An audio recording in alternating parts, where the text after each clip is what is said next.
Level 1.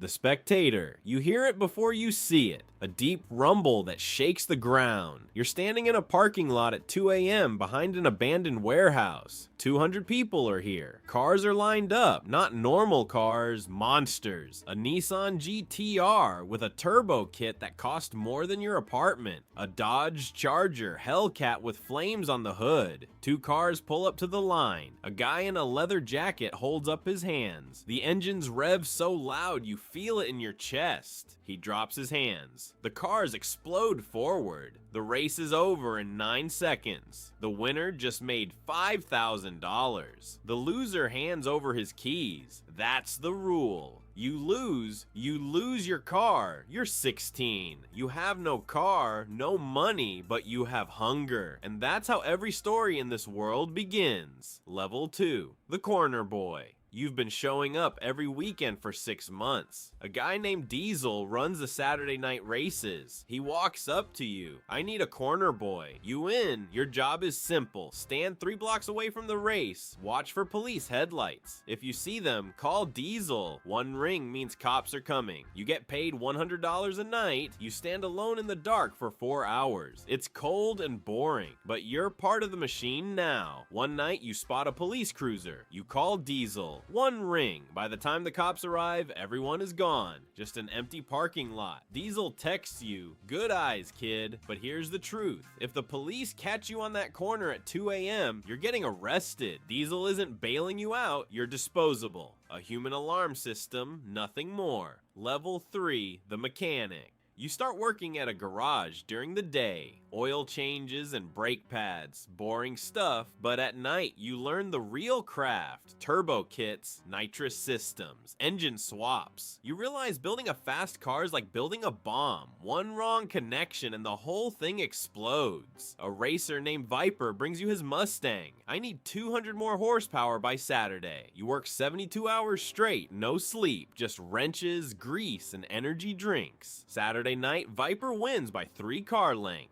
He hands you $1,500. Now racers are lining up at your door. You're the secret weapon. You build the cars that win the races. You charge $5,000 for a full build. You're making serious money, but you're invisible. The drivers get the glory. The crowd chants their names. Nobody chants the mechanic's name. That starts to bother you. Level 4. The racer. You buy a used Nissan 240SX. It looks like junk, faded paint. The interior smells like cigarettes. But under the hood, you put in a twin-turbo V6, 600 horsepower. It looks like a grocery getter, but runs like a missile. Your first race. Nobody takes you seriously. They look at your car and laugh. The flag drops. You launch. The other car, a flashy BMW M4, falls behind in the first second.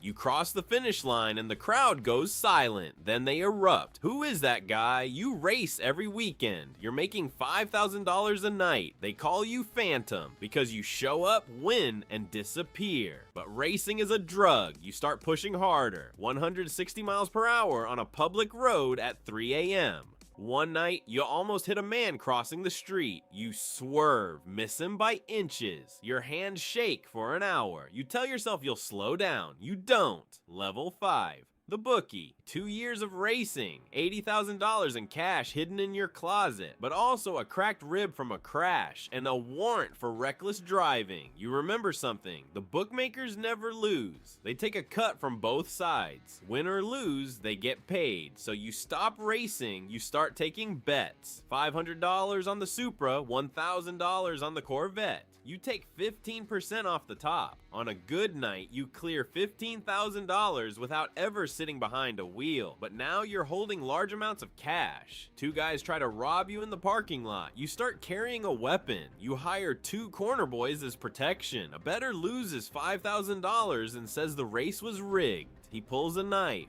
Your guys step forward, he leaves. You realize this business isn't just about money, it's about control, and control requires fear. Level 6, the organizer. You don't just take bets anymore, you run the entire operation. You pick the locations, abandoned airport runways, industrial roads. You check police patrol patterns. You know the cops pass the warehouse district at 11:15 p.m. and don't return until 1:30 a.m. That's your window. You have 10 corner boys watching every intersection, a guy with a police scanner, a cleanup crew that sweeps the area after, no tire marks, no evidence. Every racer pays a $500 entry fee. 20 cars on a Saturday night is $10,000 before a single bet. Plus, you're 15% from all bets. You're clearing $40,000 a week. Racers from 3 states come to your events. Then a news station runs a story. Illegal street racing epidemic. Helicopter footage of your event. 200 cars, 500 people. The mayor assigns a special task force. Undercover cops start showing up. You catch one because his shoes are too clean. No grease, no racing culture. You shut down that location immediately. You move everything. New spots, encrypted apps, location sent 30 minutes before the race. You're running this like a military operation.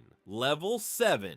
The circuit boss. You don't run one race anymore. You run the entire city. 3 organizers work under you. East side, west side, and the highway strip. You're the circuit boss. You set the rules for the entire underground scene. Entry fees, betting limits, bans. If a racer crashes into a civilian, you ban him for life. Not because you care, because crashes bring police. Police shut down your money. You also control the parts pipeline. Stolen high-end cars get stripped, engines, turbos, transmissions. These parts end up in race cars. You don't touch the stolen cars yourself. You have layers between you and the crime. You're making $100,000 a month. Nice apartment. 3 cars registered under fake names. A girlfriend who thinks you're a car dealer, but you're managing chaos. One organizer is skimming money. You find out. You take everything from him. His money, his car, his phone. He's out. Another organizer held a race on a busy road. A spectator got hit at 140 miles per hour. He's in a coma. The news is everywhere. You shut down all races for 2 weeks. You lose $200,000. If that spectator dies, it's a homicide investigation, and the trail leads to you. Level 8, the kingpin.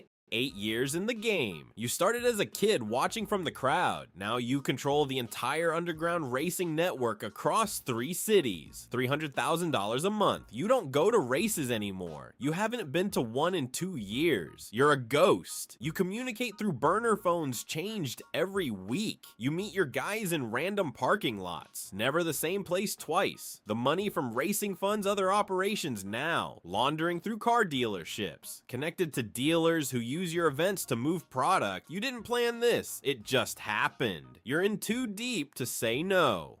The FBI has a file on you. They've been building a case for 18 months. They've flipped one of your corner boys. He's wearing a wire. You don't know this. He's been with you for 4 years, but everyone has a price. The FBI offered him immunity and $50,000. He took it. Level 9, Tuesday. You're packing a bag. Flight to Dubai in 6 hours. You grab your passport and a backpack with $50,000 in cash. You open your front door. 6 black SUVs, FBI, ATF, local police, 30 agents, weapons drawn, on the ground. Now, they find the safe, $200,000, 3 fake IDs, burner phones. They take everything. In the interrogation room, the agent slides a folder across the table. Photos of you at races from 3 years ago. Transcripts of phone calls. Your corner boy recorded 200 hours of conversations. They have everything. 47 counts. Racketeering, money laundering, conspiracy, 25 years. You think about that first night, the rumble, the screaming tires, the $5,000 changing hands in 9 seconds. It felt like freedom. Now you're in a concrete cell with a metal toilet and a 4-inch window. But somewhere out there in a parking lot behind an abandoned warehouse, a 16-year-old kid is watching his first race. He sees the cars. He hears the engines. He watches the money change hands. hands. His eyes go wide. He wants in, and the cycle begins again.